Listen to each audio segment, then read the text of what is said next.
Mesdames, Messieurs, bonsoir et bienvenue au programme de Walf TV. Bienvenue à votre émission Duel. Comme chaque fin de semaine, nous avons toujours le plaisir de retrouver sur ce plateau pour commenter, analyser les faits saillants et marquer l'actualité politique de la semaine avec donc des invités, notamment des hommes politiques.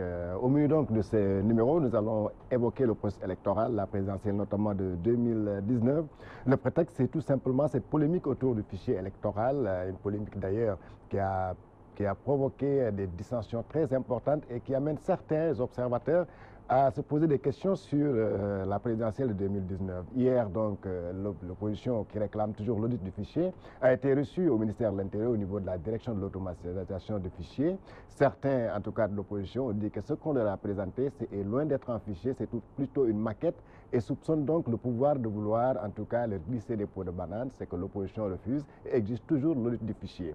Alors, nous allons aussi évoquer, toujours restant dans le cadre de cette présidentielle, les rapports heurtés aujourd'hui entre la société civile et le parti au pouvoir. Le prétexte, c'est cette sortie du président de la République accusant certaines ONG d'être des politiciens encagoulés et même ce qui a provoqué le retrait de l'agrément de certaines ONG qui sont soupçonnés de financer notamment le mouvement Y en a marre pour, disent-ils, déstabiliser le régime du président Macky Sall. Et pour finir, nous allons aborder la question de Karim Wade. Comme vous le savez, lors d'une interview avec nos confrères de France 24, le président Macky Sall a laissé entendre que le Khalifa Sall et Karim Wade pourraient bénéficier d'une amnistie, mais à la condition que lui-même bénéficie d'un second mandat. Alors, pour aborder ces questions, nous avons le plaisir de recevoir sur ce plateau deux responsables politiques. L'un, c'est M. Mamadou Dieng, cher. Il est le président du mouvement Arc-en-Ciel, membre de l'opposition. M. Dieng, bonsoir. Bonsoir, Georges. Avec vous, sur ce plateau, nous recevons aussi M. Hassan Dia. Il est donc membre de la coalition Macky 2012, l'un des coordinateurs ou bien le porte-parole de ce mouvement. M. Dia, bonsoir. Bonsoir, Georges. Alors, M. Dia, je commencerai par vous. Vous revenez donc d'une concertation entre leaders de l'opposition, après donc l'invite que vous a fait le ministre de l'Intérieur pour regarder les fichiers. Alors, quelle appréciation en faites-vous? Bon, bonsoir, Georges. Je te remercie pour cette invitation et je salue mon contradicteur et je souhaite que nous puissions faire un débat utile. Alors, s'agissant de votre question sur le fichier électoral, vous savez bien que quasiment depuis le début de l'année, ça a été un peu notre préoccupation majeure. Parce que pour nous, il n'est pas question d'aller aux élections sans avoir un fichier électoral fiable. Fiable, cela veut dire un fichier que nous pouvons contrôler, que nous pouvons vérifier conformément aux dispositions de la loi. Malheureusement, nous nous sommes heurtés à l'entêtement du gouvernement, notamment de son ministre de l'Intérieur, qui pensait que l'opposition ne pouvait disposer du fichier électoral que seulement 15 jours avant les élections. C'est ce que dit la loi, il a dit. C'est ce qu'il a dit, que ce que dit la loi. Mais en fait, de loi, nous, ce qui nous intéresse, et le Sénégal a toujours travaillé dans ce sens-là, c'est la recherche du consensus. Je crois que depuis les élections, le consensus de 1992 avec le président Kéba Mbaye et l'acte du président Diouf qui a permis en 2000 qu'on puisse faire des élections apaisées, c'est-à-dire qu'on puisse voter le dimanche et le lundi, tout le monde va au travail. Ce qui s'est passé également en 2012, qu'on nous puissions voter le dimanche et que lundi, tout le monde aille au travail, que Abdoulaye Wade félicite le président Macky Sall. Ce qui a donné cela, c'est le consensus. Donc, nous avons recherché le consensus. Malheureusement, nous nous sommes heurtés contre un mur. Il a fallu donc faire des actions sur le terrain, parce qu'en fait, nos amis ne comprennent que des rapports de force. C'est des marches, c'est des manifestations, c'est des arrestations, c'est des répressions, parfois très dures, des interpellations musclées, et finalement, ils ont reculé. Donc, ils ont reculé sur ces dispositions qui prétendent être tirées de la loi, pour nous dire, bon, finalement, venez, vous allez consulter le fichier électoral. Ça, c'est un grand pas quand même que le ministère de l'Intérieur a fait. C'est une victoire de l'opposition, parce qu'ils ne l'ont pas donné de gaieté de cœur. Je vous ai dit que ça a été le fruit de luttes âpres et d'arrestations, d'interpellations. de coups de grenade. Donc l'opposition considère que c'est un recul du gouvernement, mais c'est un recul qui finalement ils vont voulu transformer en ruse. C'est pourquoi lorsque le ministre nous a convoqués, lorsque nous avons envoyé nos plénipotentiaires, ce qu'on a vu sur place, ce n'est pas en fait de fichier électoral en tant que tel. C'est quasiment une maquette, on peut dire, de fichier électoral où il n'y a pas les informations utiles qui peuvent nous permettre véritablement de vérifier l'opérationnalité, la fiabilité, l'intégralité du fichier électoral. Je reviendrai d'ailleurs. Voilà, c'est la raison pour laquelle nous avons dit que nous nous retirons. Et nous l'avons saisi par lettre pour lui dire que nous, ce qu'on cherche, ce n'est pas ça.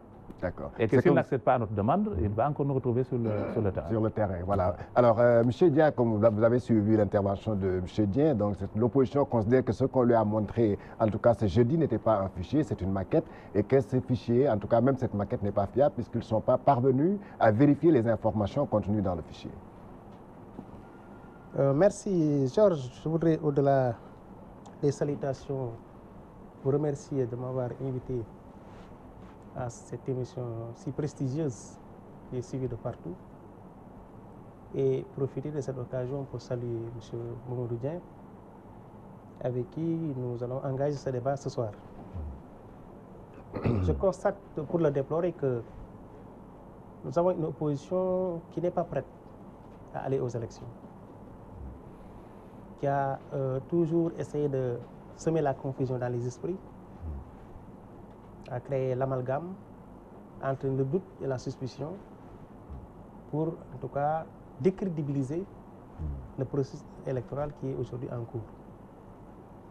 Ce qui me permet de le dire, c'est que le pouvoir a accédé à toutes les requêtes de l'opposition. D'abord, en commençant par le dialogue. N'oubliez pas que le président a initié il y a 2 ans de larges concertations sur le processus électoral. L'opposition avait déjà d'abord dit niet. Par la suite, certains se sont rendus compte de leur erreur et ils sont revenus à la raison et on prépare aux discussions. Et d'autres revendications ont été posées et la dernière est l'accès au fichier. Aujourd'hui, nous pouvons constater avec plaisir, avec joie, que cette requête de l'opposition également a été satisfaite. Puisque non seulement le ministère de l'Intérieur a aménagé un bureau avec 15 ordinateurs pour permettre aux représentants de ces partis ou des candidats en tout cas d'être présents et de travailler dans de bonnes conditions, mais le fichier lui-même est en ligne. Ce qui fait que vous-même vous pouvez y accéder, introduire un nom, prénom, date de naissance et avoir les renseignements dont vous avez besoin. Vous pouvez même retrouver le numéro du bureau de vote.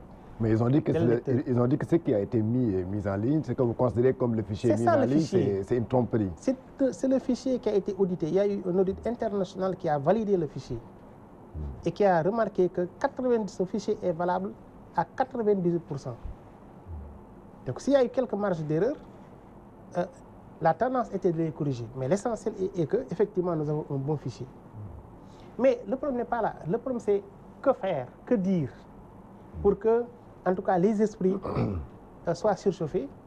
Parce que je le dis et je le répète, cette opposition n'est pas prête à aller aux élections parce qu'elle sait d'avance ce qui va lui arriver. Pour dire simplement que ce sont des critiques tout à fait subjectives, qui n'ont aucun fondement. L'opposition avait demandé à accéder au fichier. Le ministère de l'Intérieur avait dit dans un premier temps qu'on ne pouvait pas permettre à une coalition qui n'est pas reconnue. Qui ne reconnaissait pas le Front de résistance nationale. Voilà, qui n'est pas reconnu. Mais qu'il pouvait envoyer des partis.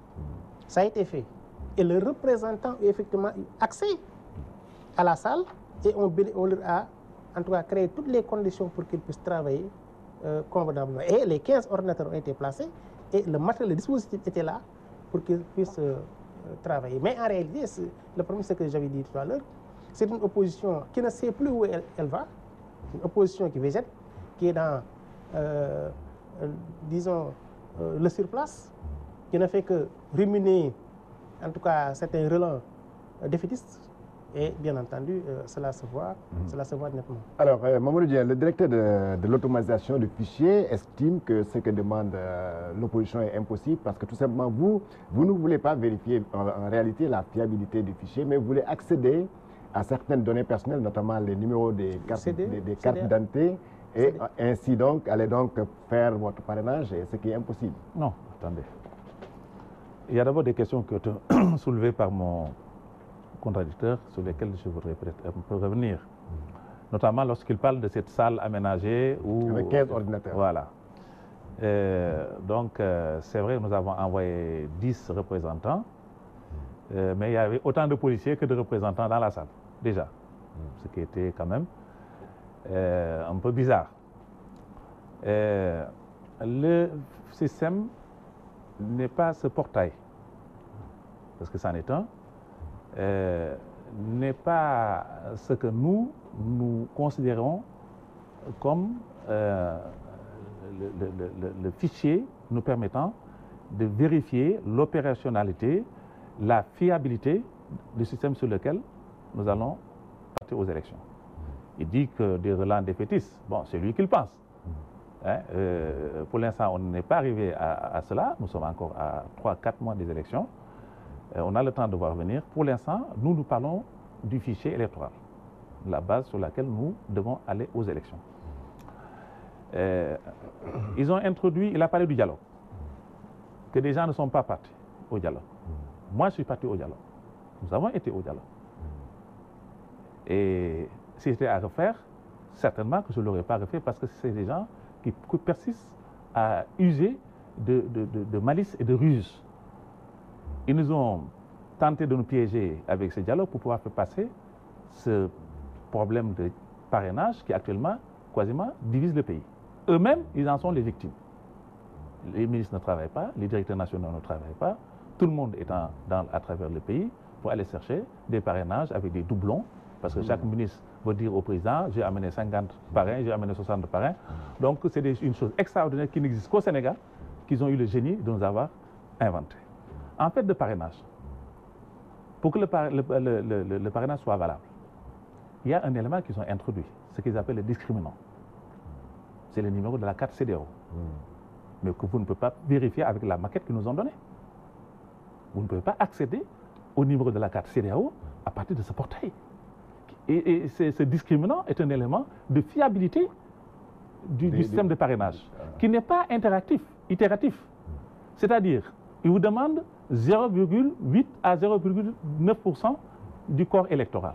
Donc, s'il y a un exemple de parrain qui n'est pas bon, on vous donne la possibilité de le remplacer par un autre. Mais ce ne serait pas itératif. Pour vous donner le maximum de chances de pouvoir passer comme candidat aux élections présidentielles. C'est un système qu'ils ont inventé. D'ailleurs, le Premier ministre a dit qu'il n'y aura pas plus de 5 candidats aux élections présidentielles. Mais comment il a fait pour le savoir? Parce qu'ils ont piégé le système. Donc nous, ce qu'on demande, il a dit que ça a été audité de façon internationale. Nous, on n'est pas au courant. Qu'il nous donne les preuves. Nous avons demandé que le fichier soit audité. Attendez. Vous voulez l'audit ou bien vous cherchez à valider vos parrainages? Attendez. Il y a les deux. Si vous n'avez pas la carte CEDEAO, vous ne pouvez pas savoir si Georges, vous me parrainez. Je ne peux pas vérifier dans le fichier pour savoir si vous êtes inscrit ou pas. C'est la base, c'est l'essentiel du système de parrainage qu'ils ont mis en place. Et c'est ça qu'ils ont refusé de nous donner, c'est vraiment discriminant, à 17 chiffres qu'ils ont introduit, que l'opposition ne peut pas vérifier. Il a parlé d'audit international. Nous avons reçu des bonnes volontés. Il y a le gradé qui est venu nous voir. Il y a un collège de facilitateurs conduit par le professeur Babacar Gueye, qui sont également venus nous voir pour nous aider à fiabiliser le système. Et ces gens qui ne sont pas partie quand même prenante au processus électoral, c'est des bonnes volontés, c'est des citoyens qui veulent des élections apaisées parce qu'ils savent que nous allons vers des élections difficiles.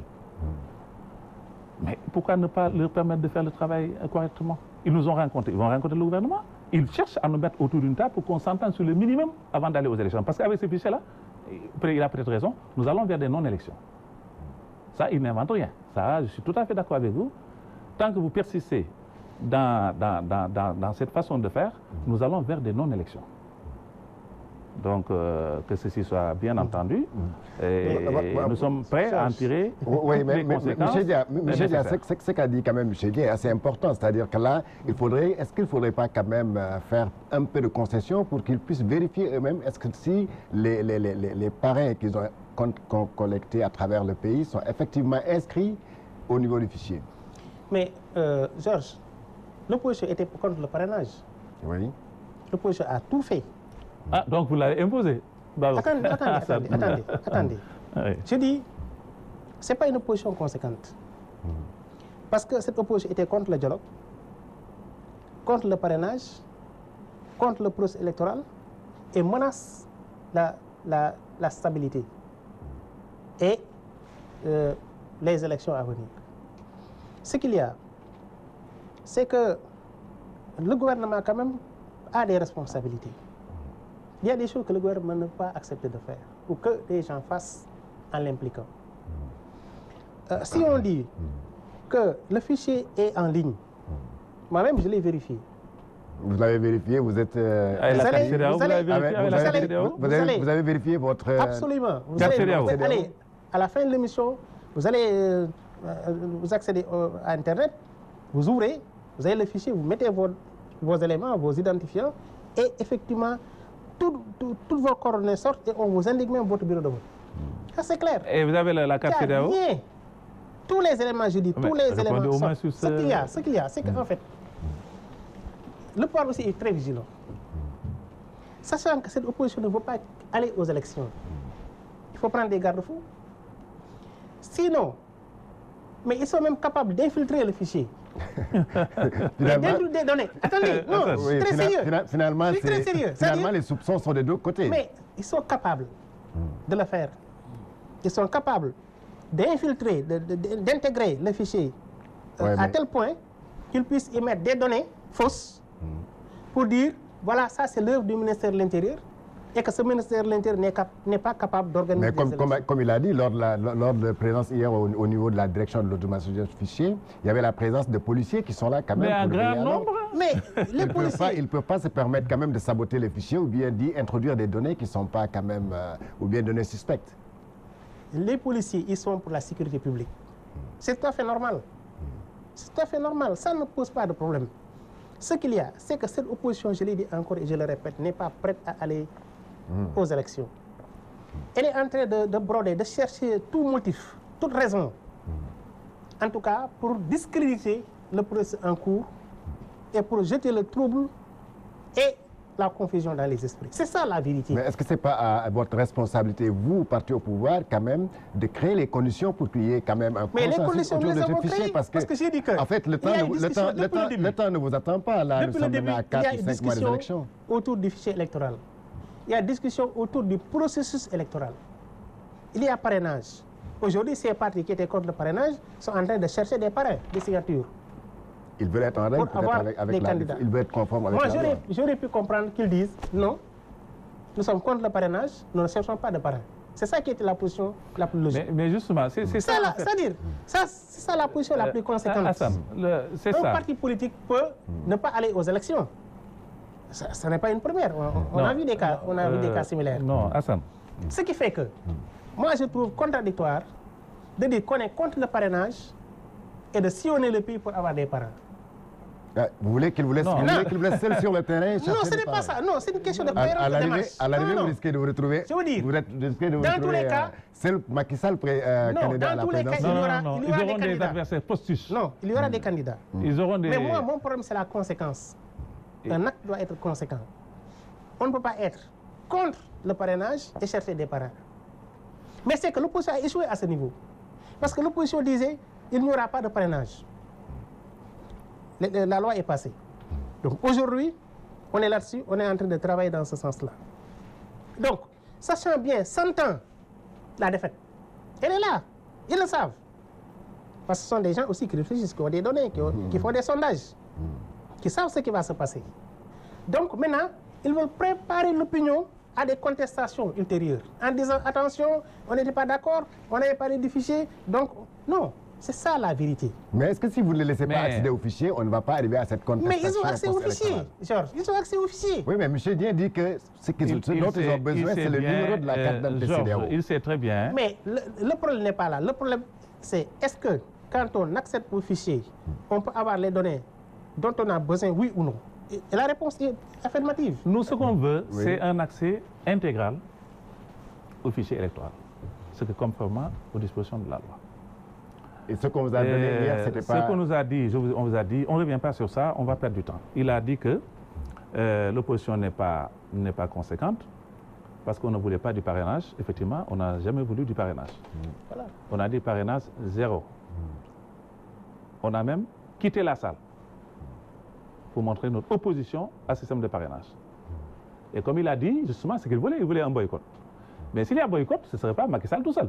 Ils vont créer des candidats postiches, comme ils ont l'habitude de le faire, parce qu'ils l'ont fait pendant les élections législatives. On a vu ici des candidats,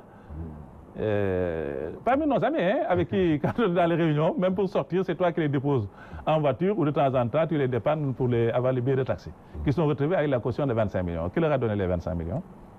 Donc le pouvoir crée... Non, attendez, je vous ai écouté quand même. Non, je pose une question. Vous êtes tellement fort. C'est-à-dire, ils avaient fait le traquenard en disant, bon, on fait le forcing, parce que nous, on a vu... Moi, j'étais là-bas, en face de les Casimir, tous les gars du ministère de l'Intérieur, avec notre facilitateur, là, l'ambassadeur Si, je pense, qui... D'ailleurs, il avait son bonnet, là, parfois, s'est penché du côté du pouvoir, là. Je dis, mais monsieur le Président, vous n'êtes pas très neutre.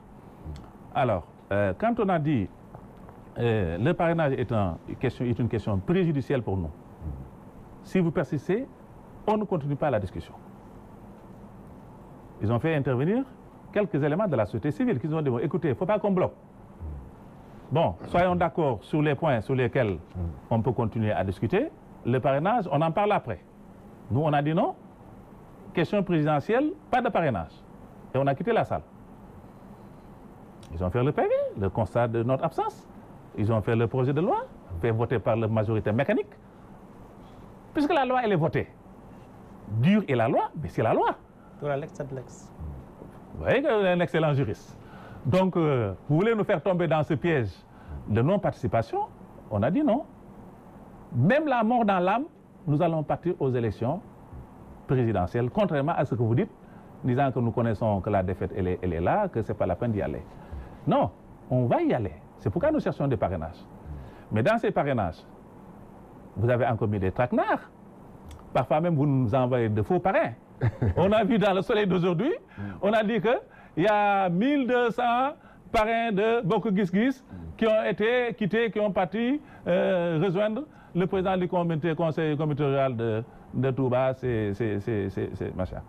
Donc, après, ces gens-là vont dire que moi, je n'ai jamais parrainé, etc., etc. Mais justement, c'est ça la problématique. C'est de pouvoir vérifier sur le fichier électoral si ces petits envoyés spéciaux de l'APR ne sont pas en train de nous... Donc, c'est la question de la fiabilité. Donc, c'est discriminant. Ce numéro... On vous a écouté quand même, Hassan, sinon le débat là ne serait pas utile. Tu peux que ça soit un monologue. Je vous ai laissé parler quand même pendant longtemps. Voilà. Donc, si vous nous autorisez, nous, à un accès intégral au fichier électoral, et c'est possible. Parce qu'on l'a fait, je dis, depuis 1992. Ce n'est pas la première fois qu'on va à des élections. Nous, ce qu'on vous reproche, justement, c'est de vouloir nous conduire. C'est le contraire. Vous nous accusez de exactement ce que vous voulez faire. Vous voulez qu'on aille vers des non-élections. Et nous, ce n'est pas ce que nous voulons. C'est pourquoi nous persistons. Nous vous disons, faites comme Diouf avait fait. Ça nous a permis d'avoir des élections apaisées. C'est-à-dire accès total, intégral au fichier électoral. Chacun peut vérifier à partir d'un poste d'ordinateur. Ce que VAD a fait, qui a permis à 2012 l'alternance apaisée, il n'y avait pas de problème, il n'y avait pas de contestation. L'opposition a tout fait, ils ont brûlé des pneus, ils ont mis le pays mais ils n'ont jamais remis en cause, comme il a dit, qu'il ne veut pas aller à des élections. Parce qu'ils savaient que le système était fiable. Nous, notre problème, c'est qu'on est sûr que le système n'est pas fiable. C'est exactement le contexte. C'est toute la problématique qui nous oppose. Voilà, monsieur Assane Dia reconnaissait quand même que par rapport aux élections précédentes, celle de 2019 aura la particularité du système du parrainage qui sera très difficile à appliquer et à vérifier d'ailleurs, parce que comme il est dit, alors les doublons et autres mauvaises signatures risquent de poser problème ou préjudice à certains candidats. Permettez-moi, avant d'en arriver à cette question, de rappeler un fait. Parce que moi, je préfère toujours me baser sur des faits. Lorsque le ministre de l'Intérieur lançait la journée en tout cas les discussions sur le processus électoral, j'étais dans la salle. Ce jour-là, j'étais obligé de prendre la parole, de me lever et de lui dire, monsieur le ministre, ne répondez pas à la provocation. Parce que je savais que dans la salle, il y avait des éléments de l'opposition qui ne voulaient même pas que cette rencontre aboutisse. Donc moi, je parle de faits. Ce sont des faits constants que nous voyons tous les jours. C'est-à-dire que dans tous les actes, ils essaient de créer des problèmes pour semer la confusion et pour préparer l'opinion nationale et internationale en disant demain, non, nous avions dit cela parce que le fichier n'était pas bon. Nous avons un bon fichier. Nous avons un bon processus électoral. Le parrainage généralisé est une innovation. Parce qu'on connaissait le parrainage dans d'autres types d'élections. Mais à ce niveau, c'est une nouveauté. Donc dès qu'il y a de nouveauté, il y a certainement incompréhension. Mais qui ne se nourrissent pas d'une volonté de saboter ou d'écarter qui que ce soit. Il y a bien une volonté de l'État de faire en sorte que tous les acteurs aillent aux élections dans des conditions apaisées. C'est ça la constante. Ce qui fait que... Mais c'est pas ce qu'on voit sur le terrain. Il y a un travail qui a commencé depuis des mois ou des années, qui en tout cas permet aux acteurs de discuter de tout, de toutes les questions liées effectivement à ce processus électoral. Mais comme je l'ai dit, il y a une volonté manifeste de décrédibiliser. Naturellement, quand il y a parrainage citoyen à cette échelle, il peut y avoir quelques dysfonctionnements, c'est tout à fait compréhensible. Mais moi, j'ai un problème quand même. Mais on n'en est pas encore à la fin du parrainage. C'est-à-dire que le parrainage aujourd'hui est en cours. Parce que les acteurs sont sur le terrain en train de chercher des parrains. Mais comment accepter que quelques acteurs puissent vérifier des parrainages alors que le processus n'est pas encore à terme? Il y a là un problème. Mais comment? Moi, Georges, moi je demande à ce qu'on revienne à la conséquence. Je vous ai écouté. Vous avez écouté. Oui, je vous ai bien compris. Oui, oui. Mais je dis, un dialogue aussi. Hein, oui, mais nous sommes dans un processus qui n'est pas encore à terme. Comment se fait-il qu'eux-mêmes, ils veuillent en tout cas chercher à vérifier ces parrainages alors que c'est un parrainage qui est en cours? Le processus n'est pas encore à terme. Ce qui est important pour eux, c'est d'aller sur le terrain chercher des parrains et déposer le 11 décembre, en tout cas le jour effectivement où on démarre les dépôts. Voilà la vérité. Et considérer qu'aujourd'hui, toutes les dispositions sont prises pour que nous puissions avoir des élections apaisées, des élections transparentes et des élections crédibles. Voilà la vérité. Non, voilà. C'est-à-dire que mon ami Assane est quand même un garçon très bien, mais il a la chance aussi parfois d'avoir quelques contradictions. Parce que, en nous disant que oui, on ne peut pas vous laisser un accès intégral au fichier parce que vous pouvez le piéger ou le saboter. Mais cela montre que l'accès n'est pas intégral, n'est pas total. Il y a des réserves. Lui-même dit que si nous laisse machin, comme faisait avant, hein, du temps de Diouf, du temps de Wade, c'est-à-dire chacun pouvait vérifier à tout moment. S'il le font, nous, on va saboter. Attendez, on va saboter. Vous l'avez dit. Donc, après il dit, oui, ils sont en cours de parrainage, pourquoi ils veulent vérifier en même temps? Si justement, il faut vérifier en même temps. Non. Parce que quand quelqu'un me parraine, moi, il faudrait que je sache si ce parrainage vaut quelque chose ou pas. Non. Et ce qui me permet de le faire, c'est le discriminant. C'est la carte CEDEAO, le numéro de la carte CEDEAO qu'il nous refuse. Si tu vas là-dedans, tu ne le verras pas. Non. Vous pouvez vérifier. Il ne peut pas savoir en amont. À part de votre portable, vous pouvez vérifier. Si vous demandez le discriminant, vous ne l'aurez pas. Il ne peut pas avoir ça en amont. Ce n'est pas possible. Ce n'est pas possible. C'est un processus en cours. Ce qui se passe, c'est que vous, comme dit, c'est un jeu à je gagne ou je gagne. C'est le système de la paire. Ces gens-là, sans un deuxième mandat, la mort dans l'âme, comme disait Mme Adamagué, il a dit que même s'il faut mourir, il leur faut leur deuxième mandat coûte que coûte. Même s'il faut marcher sur des... On verra bien. Alors, ça ne se passera pas comme ça. Nous, ce qu'on souhaite, et vraiment, il faudra nous croire. Hein, nous sommes des gens, depuis 2012, des gens quand même... Il y a eu des élections au Sénégal. Ce qu'on vous demande... 2019, ce ne sera pas une exception. Parce que depuis 2012, il y a des élections, référendums, tout cela. Ils ont eu les mêmes arguments, les mêmes critiques, tout ça. Mais cela n'a pas empêché au peuple sénégalais de voter rigoureusement en faveur du président Macky Sall. C'est ça. Parce que le peuple sénégalais regarde les réalisations. Il y a différence entre ceux qui parlent et ceux qui agissent. Nous sommes des bâtisseurs. D'accord. Nous travaillons. D'accord. Le peuple, on va progresser. Bon, de toute façon, vous êtes des bâtisseurs. Mais le peuple va vous juger. Mais pour le moment, on parle des élections présidentielles. On parle du fichier électoral. De juger si vous êtes des bâtisseurs. Donc, il ne faut pas nous dériver sur des... Vous avez toujours gagné parce que aussi, vous avez quand même bien volé les élections à plusieurs égards. Donc, ça, c'est derrière nous. Vraiment, nous sommes des patriotes. Nous voulons avancer. Donc, faites-nous un fichier correct, fiable, et puis le problème, il est réglé. Voilà, nous allons donc aborder donc la seconde actualité de ce débat. Il s'agit donc des relations entre le pouvoir de Macky Sall, ou bien en tout cas les pouvoirs qui sont succédés jusque-là, et donc les membres de la société civile. Le prétexte, c'est cette sortie du président de la République, M. Macky Sall, sur France 24, qui accuse donc certains membres de la société civile. Il a cité nommément d'ailleurs Amnesty International d'être des politiciens encagoulés qui marchent avec l'opposition, qui protestent, sont toujours dans la rue et qui même votent pour l'opposition. Alors ce qui quand même a soulevé un tollé.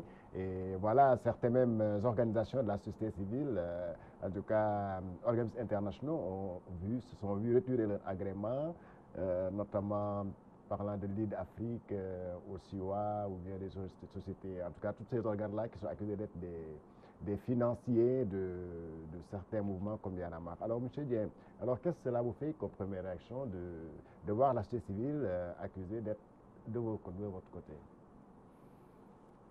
Bon, ce n'est pas une bonne chose dans l'absolu. Vous savez, le monde moderne, la société civile a quand même une place importante,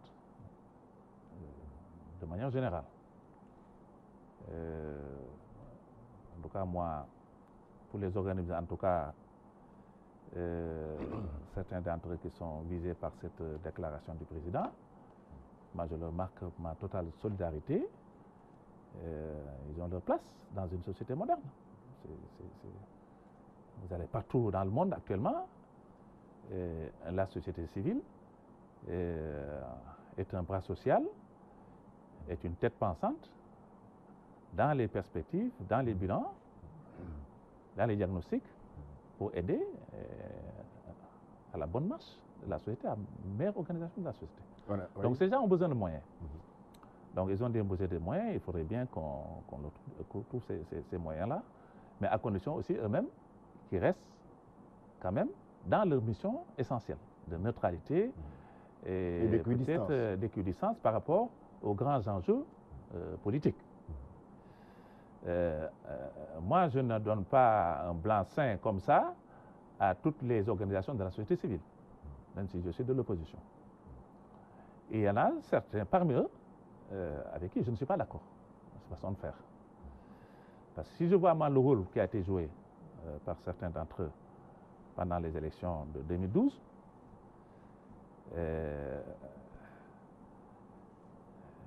les sommes qui ont été avancées, qu'ils ont encaissées en faisant un peu les petits idiots là, en nous mettant des pneus partout, en nous bloquant le pays pendant 24 heures sur 24, avec ces slogans qui résonnent société civile, mais en fait, qui avaient des puissants lobbies financiers qui étaient derrière eux. Moi, je ne peux pas quand même passer tout ça en perte de profit. Il faut que ces gens-là aussi comprennent qu'il y a des jeux dangereux.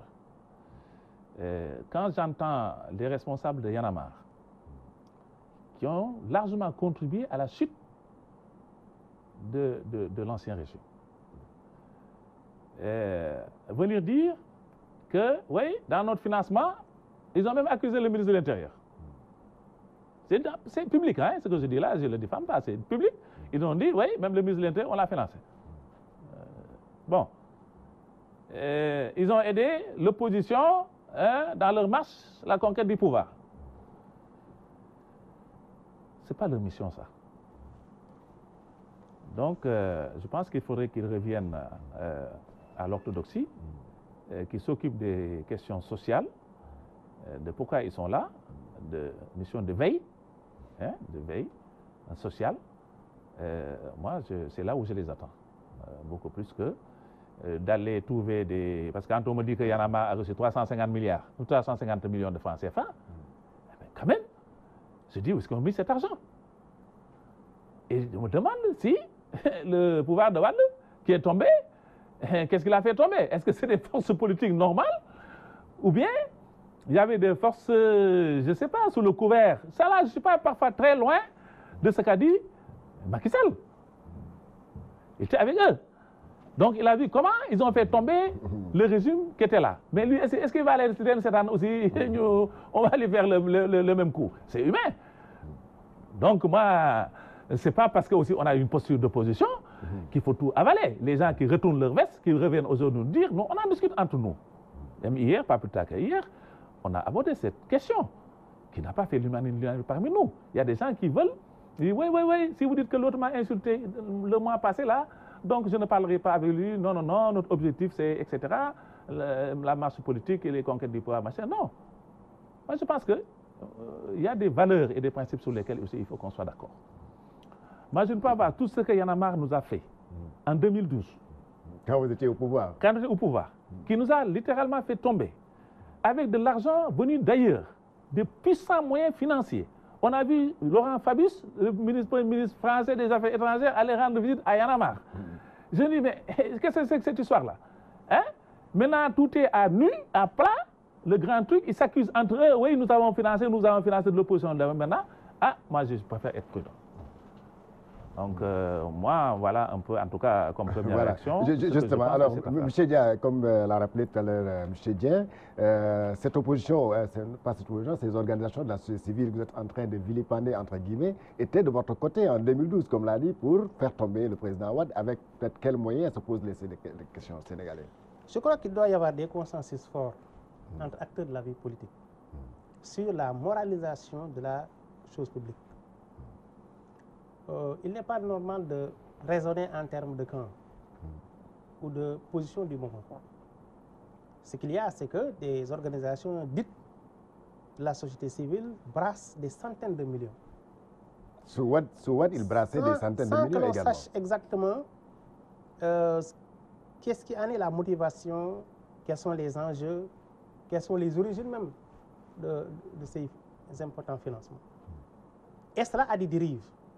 Parce que je trouve quand même qu'il est tout à fait anormal qu'une organisation se réclamant de la société civile appelle ouvertement en faveur d'un candidat et travaille publiquement en faveur d'un candidat. Vous l'avez vu? Cela veut dire que ce n'est pas une organisation de la société civile, mais c'est une organisation sous un manteau civil qui agit pleinement dans un cadre purement politique. Et cela est tout à fait inacceptable. Je vais vous préciser que le président Macky Sall était allé rendre visite en début mars 2012 à Y'en a marre, et Y'en a marre avait déclaré ouvertement, publiquement qu'elle allait soutenir la candidature de Macky Sall. Oui, il est vrai que Y'en a marre avait soutenu la candidature du président Macky Sall. Qu'est-ce qui a changé alors entre 2012 et 2019? Ce qui a changé, c'est l'attitude de Y'en a marre. Si Y'en a marre est en phase avec le programme Yoonu Yokkute, qui était en tout cas ce qui constituait le fondement de l'action de notre coalition, Macky 2012 à l'origine, parce que Macky 2012 est le fer de lance du pouvoir. Et si Y'en a marre est en phase avec donc ce programme, Y'en a marre doit être conséquent. Mais qu'est-ce qui a fait à un certain moment ce revirement? Il faut s'interroger. Et se demander en réalité. C'est juste là ce que je viens de dire. C'est-à-dire que c'est les intérêts maintenant qu'ils ont. Les intérêts du moment. Maintenant, ils sont fâchés. Bon, les anciens copains se sont fâchés entre temps. Et puis nous, on vient, nous, l'opposition là, on vient nous rendre. Non, c'est une question de principe. Moi, je pose un problème de principe. Je dis, je ne peux pas comprendre qu'un mouvement appelle ouvertement à faire élire un candidat. J'imagine que sur la base d'un accord, ou d'une acceptation, ou d'une communauté de vue, sur des axes programmatiques. Mais qu'est-ce qui fait à un certain moment que cette même organisation de la société civile appelle ouvertement à voter contre? Ah, parce qu'ils avaient appelé à appeler contre pour. Maintenant, les intérêts ont truqué, ils disent maintenant il faut être contre. Non, le problème, tu n'as pas bien compris. Oui, qu'est-ce qui est à la base d'un tel revirement? Explique-nous. Voilà, c'est ça le problème. C'est-à-dire, si ce qui est à la base de ce revirement est lié à des intérêts crypto-personnels, il y a là un problème. Moi, j'aurais pu comprendre que Y'en a marre, qui a appelé à voter Macky Sall, en tout cas, fasse une campagne ouverte pour montrer que sur tel axe du programme ou de la politique du président Macky Sall, en tout cas, il y a problème. Et que le mouvement propose une alternative. Moi, j'aurais pu comprendre. Par exemple, je donne quelques exemples. Le mouvement Y'en a marre nous dit, sur la question de la bourse familiale ou des bourses familiales, nous ne sommes pas d'accord. Voilà ce que nous proposons comme alternative. Je peux dire, ah oui, là, ce mouvement était en accord avec nous sur des questions programmatiques. Mais aujourd'hui qu'il constate qu'il y a problème à tel niveau, il le signale, des correctifs doivent être apportés. Et je peux comprendre qu'il y ait désaccord sur des bases programmatiques. Oui, mais ça c'est... Mais s'il n'y a pas de désaccord sur des bases programmatiques, il y a sans doute des intérêts crypto-personnels. Et ça, Macky Sall ne travaille pas sur ça. Il faut le dire aussi. Oui, mais... Ce qui fait que... Ce qui a condamné, je crois que vous l'avez dit au départ, c'est cette volonté de certaines organisations, en tout cas d'être en connivence avec des partis politiques ou des hommes politiques pour s'enrichir. Ah non, je n'ai pas dit ça. Je n'ai pas dit que pour s'enrichir. Pour s'enrichir. Oui, on a entendu des centaines de millions, on se dit, mais d'où est-ce que ça vient? Voilà. Mais si sur le programme... Non, c'est bien quand même. Oui. Si on parle de centaines de millions, c'est pour s'enrichir. Ah, mais c'est ça la vérité. Je ne sais pas. Soyez conséquents. Mais je dis ça vous engage, moi je n'ai pas dit ça. Une organisation de la société civile doit travailler dans le cadre de la société civile. Avoir des programmes sociaux ou civils très précis, en tout cas des programmes transversaux que tout le monde puisse comprendre. Mais à partir du moment où cette organisation est composée de gens encagoulés, qui certainement se débarrassent de leur cagoule pour montrer clairement leur visage, il y a là nécessité de les considérer comme des éléments politiques et leur apporter le traitement nécessaire. Et de cela, c'est de cela qu'il s'agit. On disait la même chose en 2000, que ces gens-là, c'était des politiciens encagoulés. D'ailleurs, c'est même pas l'exemple que vous donnez là sur les bourses de sécurité familiale. Je pense que l'exemple n'est pas très bon. Je vous rappelle, parce que ça, ces bourses-là, tout le monde sait que c'est des instruments de collecte de suffrage. Vous le faites. Vous gagnez des suffrages, vous prenez les pauvres Sénégalais là, avec vos 100 000 là, vous les avez affamés. Non, Hassan, tout le monde va écouter. Sinon, ça ne peut pas être un monologue. Non, sinon c'est un monologue. Toi aussi, moi je t'ai écouté. Vraiment, s'il te plaît. Vous avez inventé cette histoire de bourse de sécurité familiale, vous avez affamé les Sénégalais. Après, vous voulez gagner 100 000 francs, 10 000 francs par mois, pour vous permettre, chaque famille, je crois que vous êtes maintenant à 400 là, 400 000 bourses. Donc dans chaque famille, il a 4 électeurs ou 5. Ça leur fait entre 500 000 et 600 000 électeurs, plus leur truc. C'est ça, hein, leur truc là. Quand ils disent que nous allons faire. Attends, on parle de Y'en a marre. On parle de Y'en a marre. On parle de la société civile. On parle de Y'en a marre. Non, moi je ne suis pas contre les bourses. Moi j'en ai pour citer étant élève, mais des bourses scolaires. Oui. Les bourses sécurité sociale, c'est des bourses de pauvreté, où il y a des enquêtes de pauvreté, avec l'assistance sociale, avec l'imam. Tout le monde sait que tu es le pauvre du village. C'est ça qui n'est pas digne. Mais les bourses, moi j'étais d'accord. Moi j'en ai toujours bénéficié, j'étais orphelin de père. Donc je suis contre, pour les bourses. Mais les bourses familiales, sécurité familiale, devaient unir sutura. Ah non. Si, je pense. Mais c'est bien. Voilà, laissez, après je vais vous donner la parole. Allez-y. Légui, ces gens-là, man, je vous dis, hier à la même heure, on était en train d'en discuter. Je sais qu'il y en a qui vont m'entendre même, peut-être qu'ils ne sont pas très contents. Parce que comme ils disent, oui, si tu dis que Georges m'avait insulté l'année dernière, je ne serai pas avec lui, tu ne gagneras jamais au pouvoir. Donc il faut savoir passer l'éponge et aller. Non. Moi, il faut qu'on travaille aussi sur la base, comme vous l'avez dit vous-même, de principes et de valeurs. Quelqu'un ne peut pas faire ce que Y'en a marre nous a fait en 2012, prendre ce pays en otage pendant des mois, toute une année, chaque jour ils nous descendent les populations, on a eu même des morts, hein? Aujourd'hui ils viennent avec des chevaux, hein? Des trucs machin, ces gens-là, il y avait des puissants lobbies financiers qui étaient derrière eux, maintenant qui sont fâchés avec leur ancien mentor, hein? Ils viennent venir retourner nous voir, moi je dis je ne suis pas d'accord. Et puis ces gens-là, il faut être prudent avec eux parce qu'ils sont en train de discuter. Il semble qu'il y a des gens qui sont en train de faire il y a une médiation qui est entreprise par M. Oui, Fadel Barro, je pense, a dit que oui, il y a des gens des intermédiaires là qui machin. Il faut être prudent par rapport à ça. Man, je ne raisonne pas comme ça. Il y a des organisations de la société que je respecte parce qu'ils font un travail social utile. Enda Tiers-Monde, il y en a, même le Gradec, il y a quand même des gens sérieux qu'on n'a jamais mis à défaut par rapport à ces connivences et ces trucs-là avec le pouvoir, où ça sent l'odeur de l'argent. C'est ça le problème, c'est les sous, c'est les puissants moyens dont ces gens-là ont disposé. Moi, qui m'a choqué. Donc, je ne peux pas cautionner, et ma position n'est pas très loin de celle de Macky Sall, en tout cas à cet instant T0, parce qu'ils sont en train de discuter. Peut-être que ça va évoluer à l'instant T plus 1, peut-être qu'ils vont encore se retrouver comme des larrons en foie, comme avant. Mais en tout cas, au stade actuel de ce débat-là, moi, je ne suis pas du tout content de ce que j'ai appris de Y'en a marre, surtout de ses rapports avec l'argent. Ça m'a choqué. Oui. Parce que je pense que ces jeunes-là avaient toutes les préoccupations, sauf des préoccupations d'argent. Voilà ma position. Voilà, mais alors, je vais poser la question, M. Dia, qu'est-ce qui a changé entre-temps, entre le pouvoir et Y'en a marre? Non, il faut poser la question à Y'en a marre. Je dis que c'est Y'en a marre. Attendez. Je crois que vous n'avez pas... Apparemment, vous vouliez que ce mouvement continue à être un allié ou un membre de Macky 2012. C'est-à-dire que c'est ça la position la plus conséquente. Si on est ensemble, j'imagine qu'on est ensemble sur des bases programmatiques. Si on se sépare, sans doute, ça doit être sur des bases programmatiques. On n'est pas d'accord sur la politique menée par le gouvernement dans tel domaine, au plan industriel, au plan social, au plan culturel. Sur la question des bourses familiales, ne pas être nihiliste, comme le fait Dien, par exemple. Dien est très nihiliste sur la question. Moi, je dis, quand il y a un programme ou un projet, on peut l'évaluer. On peut apporter des propositions alternatives. On peut apporter des propositions correctives en disant, il y a ce programme, il y a telle et telle faille qu'il faut corriger. Moi, j'aurais pu comprendre que Y'en a marre dise, voilà, tel aspect de votre programme ne nous convient pas. Il faut corriger telle chose. Et ça peut être sujet à discussion.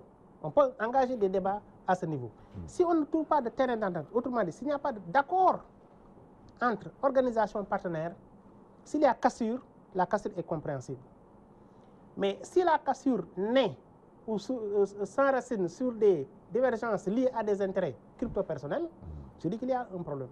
Ce qui fait qu'on doit revoir la position et le fonctionnement même des organisations dites de la société civile, pour qu'elles se conforment à un certain cahier de charge, ou en tout cas qu'elles se conforment à leur mission et qu'on puisse effectivement éviter les dérives que nous voyons avec des associations qui brassent des centaines de millions, qui peuvent être avec telle personne et retourner leur veste à tel ou tel moment, sans qu'on sache véritablement sur quoi ces revirements. Voilà, il nous reste quelques 5 minutes. Alors, c'est juste pour aborder donc le dernier thème, M. Dien. Vous avez entendu le président toujours sur France 24 évoquer la possibilité d'une amnistie de M. Karim Wade et de Khalifa Sall, mais à condition qu'il il soit réélu. Alors, qu'en pensez-vous? Non, je peux être d'accord sur ça. Une amnistie partiellement, je n'en ai jamais entendu parler. Ensuite, M. Karim Wade n'a pas demandé à être amnistié, si je pense bien. Et je crois que la question qu'il faudrait se poser, c'est la dernière décision du comité des droits de l'homme des Nations Unies, qui a demandé au Sénégal de revoir le procès de M. Karim Wade. Vous avez aussi entendu la réplique de... non, parce que non, c'est pas, on ne peut pas dire des choses comme ça. Le Sénégal quand même a signé un traité international qui est le pacte relatif aux droits civils et politiques. C'est pas rien ça. Tu peux pas le signer, il y a une décision prise par le comité des droits de l'homme de l'ONU et tu dis que non, et ça, nous sommes souverains, ça ne nous engage pas. Ça c'est quand même trop facile. Il faut savoir honorer sa signature. Signer un engagement international est une chose importante. Ce pays est un pays respecté, c'est un pays sérieux. Nous avons tout fait pour faire partie du comité des droits de l'homme. On a fait campagne pour être élus, nous avons été élus. Ce comité ne peut pas prendre une décision qui concerne une juridiction d'exception, parce que tout le monde sait que la CREI, depuis la condamnation de Karim Wade, c'est aux oubliettes. On l'a créé dit partout que c'est une cour illégale, anticonstitutionnelle, personne ne nous a écoutés. Ils ont pris leur décision, ils ont été d'abord condamnés par la CEDEAO. Nous sommes représentants quelque chose en Afrique ici, au niveau de la CEDEAO. Ils ont refusé de l'appliquer. Maintenant, c'est les Nations Unies, une juridiction supérieure, qui les disent que ce que vous avez condamné, ce que vous avez fait, c'est pas bon. Ben, le président dit que non, mais écoute, moi, ça ne... Non. Ce pays ne les appartient pas. Ce pays a été fait avant eux. Il va continuer à se faire après eux. On ne peut pas ridiculiser le Sénégal comme ça. Nous avons fait une signature. Nous avons signé un traité international. C'est une organe, l'ONU, c'est du sérieux. Le comité des droits de l'homme de Nations Unies, c'est un truc sérieux qui a pris une décision. Elle va s'appliquer.